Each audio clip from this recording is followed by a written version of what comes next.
All right, so today we're gonna dive into some stuff that's been making the rounds online. A whole lot of chatter, a whole lot of buzz. It's Brett Cooper's exit from the Daily Wire. Yeah, lots of talk. So we've got a few pieces we're looking at. Excerpts from a YouTube video. Brett Cooper breaks silence on Reagan Conrad. Yeah. It's from the Echoes from Above channel. Okay. And then another video, this is why Brett Cooper left the dailywire.mp4. And I think what we want to do in this deep dive is really understand why she made this move, how she's feeling about it. And we'll navigate the whole Reagan Conrad situation. Yeah. I mean, this is going to be a really interesting one, I think, because it's not just, the professional side of leaving the Daily Wire, but also the personal side and how the two of them seem to be kind of, interweaving. Yeah, how they're all tangled up. Right. And there are a lot of layers here, right? So we'll unpack all those layers so you can understand exactly what went down and why it's got everybody talking. Yeah, so let's jump into it. Let's talk about why Brett Cooper decided to leave the Daily Wire. Yeah. And, right off the bat, from what we're seeing, this wasn't like a heat of the moment thing. Oh. She describes it as a terrifying decision. Wow. One that took a lot of thought, prayer, and really analyzing it with her partner, Alex. Right. And the crux of it seems to be this willingness to, in her words, lose everything and start from scratch. Which is, it's a big thing to say. It's a huge statement. And a big risk, obviously. I mean, they mentioned in the sources that they had recently started a business and bought a farm. So, I mean, that's a big financial undertaking. Absolutely. And she even says herself, there's a real chance of an immediate career downturn. No guarantee of future income, no guarantee of a future audience. Right. This wasn't just a change of scenery. This was like a complete upending of her established professional life. And it wasn't because she wanted more fame or a bigger platform. Yeah, you're right. She explicitly states that her motivation is about sharing stories, making people think, helping them feel less alone. That is really intrinsic motivation. It really is. And the commentator in one of our sources makes a really interesting point. They draw parallels with other figures who've left big platforms. They mention Don Lemon and Bill O'Reilly. Oh, yeah. And suggest that their influence waned after they left. Yeah. And that really highlights the risk that Cooper was taking. Yeah. But then they also point to examples like Tucker Carlson and Megyn Kelly, who have thrived independently. Yeah. So it shows it's possible to do it, but it's definitely not a given. Right. There's no guarantee. Right. And I think a detail that really struck me was the timeline. All right. In the second video, she mentions her last day at the Daily Wire was December 10th, and her new show started at the end of January. So that kind of short turnaround suggests a period of rest, but also she uses the words recalibration and reflection. It wasn't like she just rushed out and jumped into something new. Yeah. It was like there was this intentional period, and that suggests she wasn't just reacting, but had a plan in motion. It was proactive, not just react. Yeah, I think that period of reflection is really key here. Yeah. She emphasizes this desire to build something authentic and meaningful, something that aligns with her value. And she talks about how much she cares about her audience and the community built. Right. And she highlights the importance of integrity, making sure that what she says on screen about independence and freedom actually matches her actions off screen. Right. And the emphasis on authenticity now, maybe that means she felt constrained before, right? Like maybe her values weren't fully aligning with the Daily Wire, even though she doesn't say it outright. Yeah, it's interesting. It's definitely interesting. It is. And it's something that, a lot of creators on these larger platforms struggle with. Right. It's this tension between, reach and integrity. Yeah, totally. And, it wasn't just about her career. Right.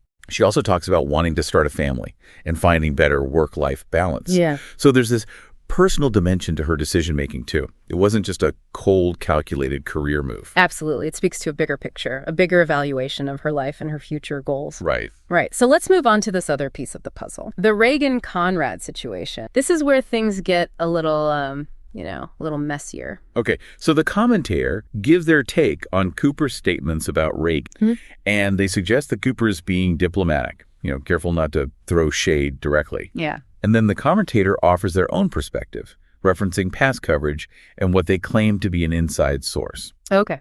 Okay, so here's where it gets interesting.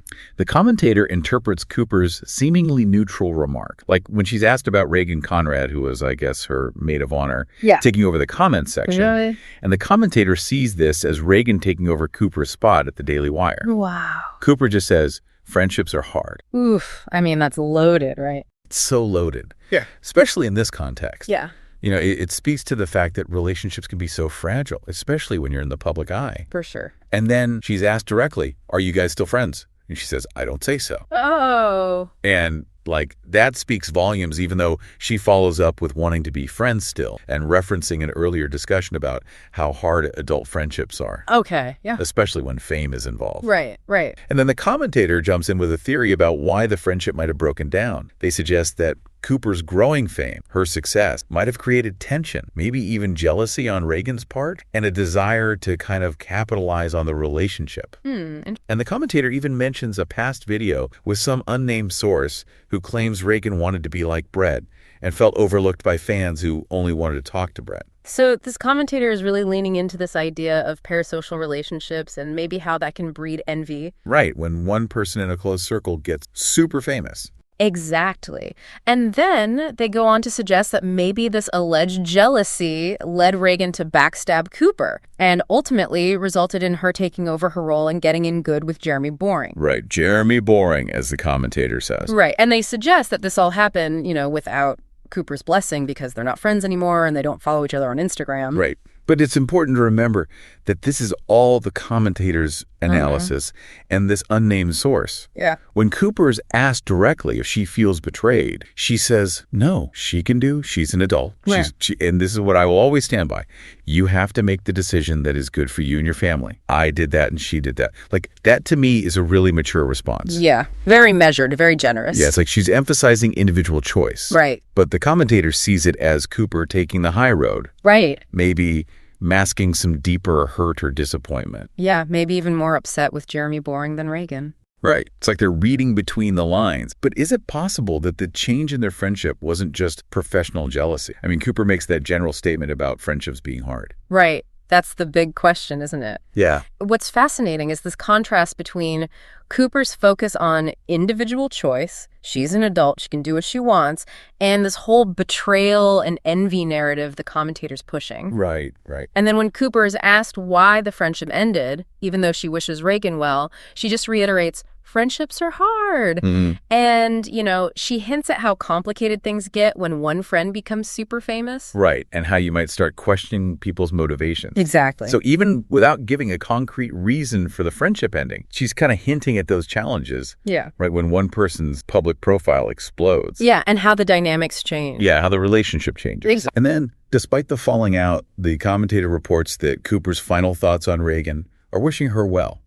Emphasizing letting go, accepting decisions, and acknowledging that everyone's just trying to figure things out. Again, very mature. Yeah, it really seems like she's trying to move on in a healthy way. So, to sum it all up, Brett Cooper leaving the Daily Wire, it was a huge decision. She definitely thought it through, but she was also willing to take a risk. She wanted more independence, work that really meant something to her, and a life that was in line with her values. And she was willing to first the possibility of professional setback to get that. Yeah, in the Reagan Conrad situation, it's messy. The commentator paints this picture of jealousy and betrayal, but Cooper's statements are much more nuanced. She highlights the difficulties of friendships and ultimately expresses support for Reagan's choice. Yeah, there are definitely two different ways of understanding the situation here. Right. This whole deep dive really gives you a look into how public figures make these tough decisions, both professionally and personally. And it shows how hard it is to manage relationships when things are changing all around you. Absolutely. I mean, it really gives you a glimpse into the creator economy and what it's like to navigate all of this in the public eye. It makes you think, right? So here's something for you to consider. We've got Cooper talking about authenticity and doing what you believe in.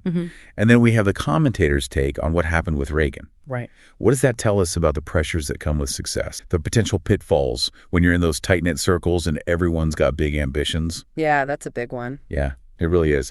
And what does it truly mean to support someone's choices, even when those choices affect you directly? That's something to think about. It definitely is.